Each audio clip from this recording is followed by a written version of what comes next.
Udah? Udah. Udah masih kan? Udah. Udah? Udah. Le, on cam Le, on cam le. Cul. Oke. Mulailah, apa lagi? Selamat malam teman-teman.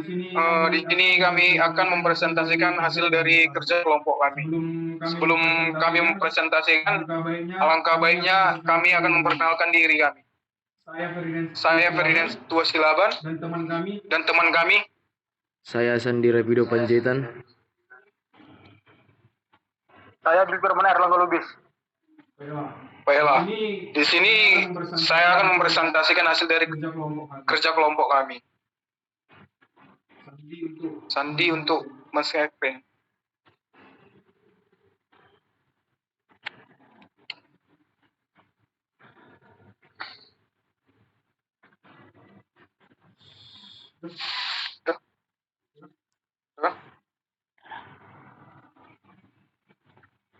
Penyusunan laporan dan hasil penelitian. Laporan hasil penelitian atau skripsi. Yang pertama, langkah terakhir dari seluruh proses penelitian adalah penyusunan laporan hasil penelitian. Yang kedua, laporan ini merupakan langkah yang sangat penting, karena dengan laporan ini syarat keterbukaan ilmu pengetahuan dan penelitian dapat dipenuhi. Yang ketiga, melalui laporan itu, ilmuwan lain dapat memahami, menilai, kalau perlu, menguji kembali hasil penelitian itu, dan dapat demikian pemecahan masalahnya, mengalami pemantapan dan kemajuan.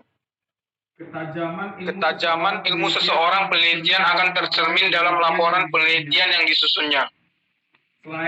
Selayaknya penelitian menggarap laporan itu dengan cermat.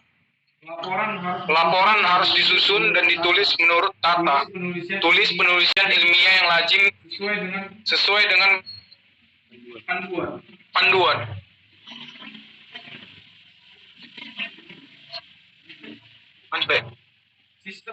Sistematika laporan penelitian skripsi. Bagian awal. Yang pertama judul. Judul harus menggambarkan hasil penelitian dan variabel-variabel serta hubungan antara variabel tersebut bisa dilihat dalam judul tersebut. Judul artikel hendaknya paling banyak 12 kata. Yang kedua, abstrak dan kata kunci. Abstrak secara ringkas memuai uraian mengenai masalah dan tujuan penelitian, metode yang digunakan, dan hasil penelitian. Abstrak diikuti kata kunci maksimum 200 kata. Kata kunci berisi ide-ide atau konsep dasar yang mewakili bidang yang diteliti. Kata kunci terdiri dari 3 sampai 5 kata. Yang ketiga itu ada kata pengantar. Yang keempat daftar isi. Yang kelima daftar tabel. Yang keenam daftar gambar. Dan yang ketujuh daftar istilah atau singkatan.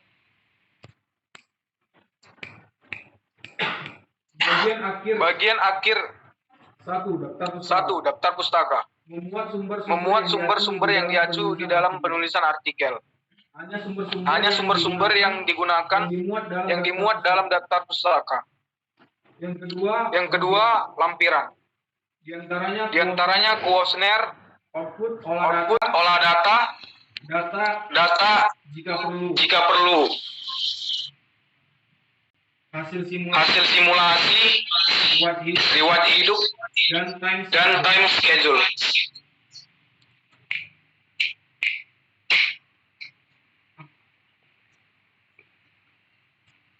Selanjutnya saya serahkan kepada Sandi.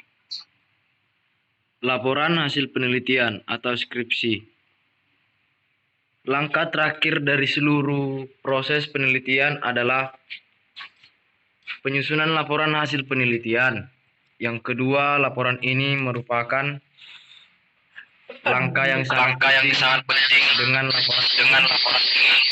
Syarat keterbukaan ilmu pengetahuan dan penelitian dapat dipenuhi. Melalui laporan itu, ilmuwan lain dapat memahami, menilai, kalau perlu menguji kembali hasil-hasil penelitian itu, dan dapat demikian pemecahan masalahnya, mengalami pemantapan dan kemajuan. Lalu ketajaman ilmu seorang peneliti akan tercermin dalam laporan penelitian yang disusunnya. Selayaknya penelitian menggarap laporan itu dengan cermat. Lalu laporan harus disusun dan ditulis menurut tata tulisan menurut ilmiah lazim dengan sesuai panduan.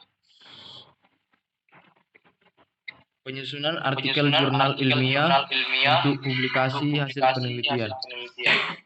Pertama, judul. Judul adalah merupakan atribut artikel yang pertama kali akan dilihat oleh pembaca. Judul akan menentukan seseorang apakah membaca artikel tersebut lebih lanjut atau tidak. Untuk itu, judul harus padat dan informatif. Pandang judul tersebut sebagai label dan bukan suatu kalimat.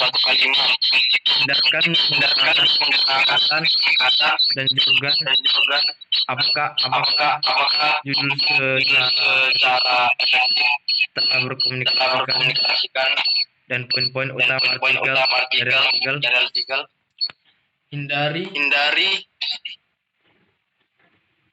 Hindari menggunakan kata-kata tambahan atau kata-kata tidak bermakna, dan hati-hati ada kesalahan penulisan kata. Lalu abstrak. Abstrak adalah gambaran singkat tentang penelitian yang dilakukan seorang hasil signifikan dari penelitian tersebut. Abstrak biasanya terdiri dari 200 kata atau kurang, diuraikan secara intelijen tanpa lagi mencantumkan pustaka, dan umumnya ditulis dalam bentuk kata lampau atau pasten. Perlu diuji apakah abstrak telah menyediakan cukup informasi detail sehingga isi dari artikel tersebut menjadi jelas. Harus mencantumkan hasil penting dengan interpretasi padat, dan hindari mencantumkan banyak latar belakang atau terlalu detail. Metode semestinya tidak dicantumkan terkecuali menggunakan metode baru. Baiklah, selanjutnya akan dilanjutkan oleh teman kami, Zulfirman.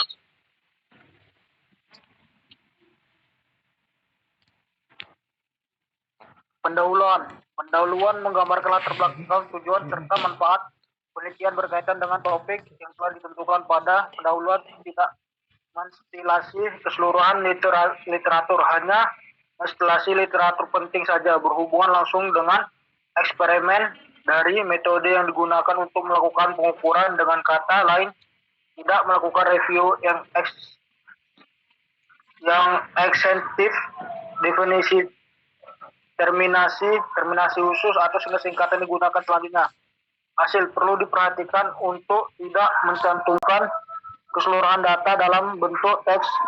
Bila data dapat dibuat dalam bentuk tabel-tabel, namun tidaklah baik bila hanya menyatakan lihat hasilnya pada tabel X dan tidak menyebutkan data lebih lanjut. Perlu dipertimbangkan apakah tabel dan gambar yang dicantumkan mutunya tinggi sehingga mudah diproduksi dengan baik. Apakah tabel yang digambarkan sudah lengkap? Apakah aksis gambar sudah dilabel dalam bentuk komponen gambar juga diberikan label dengan baik, dan juga apakah footnotes sudah jelas, apakah kolom dan baris sudah dilabel dengan baik dan komplit. Tidak diperbolehkan mencantumkan data dalam bentuk tabel dan gambar bersama-sama.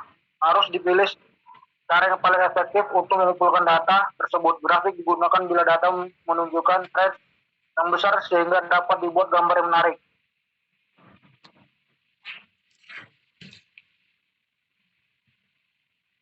Mempersiapkan grafik. 1. Ukuran huruf dan simbol harus dipilih sehingga versi printing akhir jelas dengan mudah dibaca. 2. Jangan mencantumkan set data terlalu banyak pada suatu gambar tunggal. 3. Hanya menggunakan simbol standar. 4. Menggunakan garis dapat dengan tipe berbeda. 5. Garis harus hitam dan dapat difotokopi. 6. Harus didampingi dengan legend. Fotograf. 1. Ingat, hasil cetakan harus sesuai dengan lebar kolom atau halaman dari jurnal. Yang kedua, apakah foto benar-benar diperlukan? 3. Apakah jurnal untuk publikasi mempunyai reproduksi bermutu tinggi? 4. Persiapkan untuk mengcrop gambar asli Anda bila diperlukan. 5. Jangan mengambil fotograf atau foto. Yang keenam, sediakan sel untuk label penjelasan. Ketujuh, sediakan judul dan detail dari legend untuk keseluruhan gambar. Yang ke-8, mempertimbangkan biaya.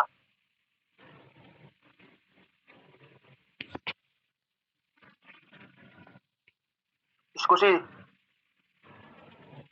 Biasanya bagian diskusi adalah yang tersulit untuk ditulis, hasil untuk diinterpretasikan dan tidak direkapitulasi ulang. Hindarkan spekulasi yang berlebihan. Jangan pernah untuk menggunakan hasil yang tidak cukup fit untuk didiskusikan. Hubungan temuan dan temuan Anda atau orang lain sebelumnya, walaupun temuan Anda tidak sejalan atau kontradiktif dengan penemuan lain. Kesimpulan Anda jelas mungkin. Kesimpulan beberapa jurnal ilmiah tidak mencantumkan kesimpulan secara tersendiri. Kesimpulan biasanya ditempatkan pada seksi hasil dan diskusi. Namun demikian, diskusi harus mencantumkan assessment dan keberartian atau signifikasi dari artikel sejalan dan dengan tujuan yang telah dicantumkan pada pendahuluan.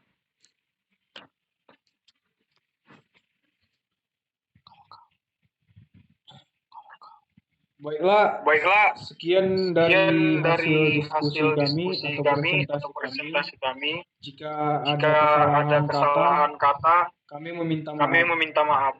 Terima kasih. Terima kasih.